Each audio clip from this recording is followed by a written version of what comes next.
कल काफी सारे अखबारों में ये खबर आई थी कि किस तरीके से महाराष्ट्र पोल्यूशन कंट्रोल बोर्ड के जो चेयरमैन हैं सिद्धेश कदम जी अचानक से चाकन के मर्सिडीज बेंज के प्लांट में जाते हैं।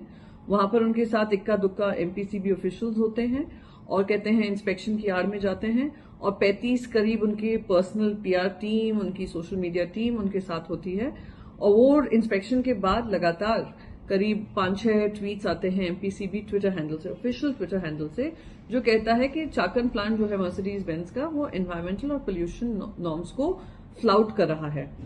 जब बात की जाती है मर्सिडीज बेंज प्लांट के जो हैंडलर्स हैं, जो मैनेजमेंट है, 35 साल से वो प्लांट है, 35 साल से महाराष्ट्र में।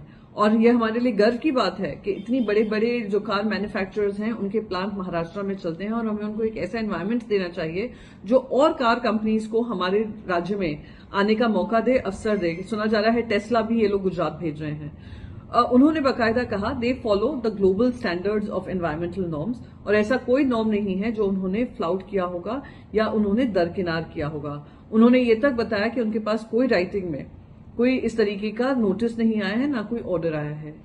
तो सवाल ये उठ खड़ा होता है। और मोस्ट इंपॉर्टेंट बात, वो जो ट्वीट्स एक साथ आई थी वो ट्वीट्स भी डिलीट कर दी गई हैं। तो सवाल मेरा एमपीसीबी से यही है कि वहां पर जाकर इंस्पेक्शन जब किया गया, वहां पे कितने अधिकारी आपके उसमें साथ थे? इंस्पेक्शन में क्या क्या चीजें थी, कमियां थी जो पाई गई?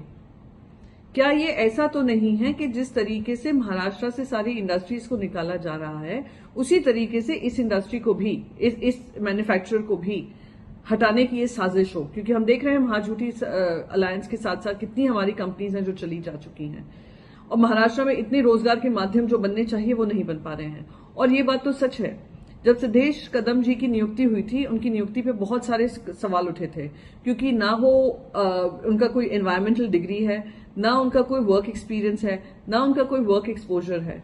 ये कहा जाए वो बिजनेसमैन है और वो एक डेवलपर है, और सब जानते हैं कि उनके पिता एक सीनियर लीडर महाझूठी गठबंधन की मिंडे सेना के साथ है, वो खुद भी उसमें कार्यरत है।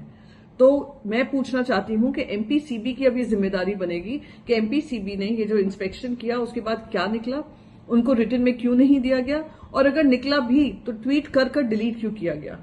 क्या सारे नॉर्म्स को फॉलो किया गया? अगर नहीं किया गया है तो सवालिया निशान यही उठता है कि क्या ये पोल्यूशन कंट्रोल बोर्ड है या खोखे बोर्ड बनकर रह गया है?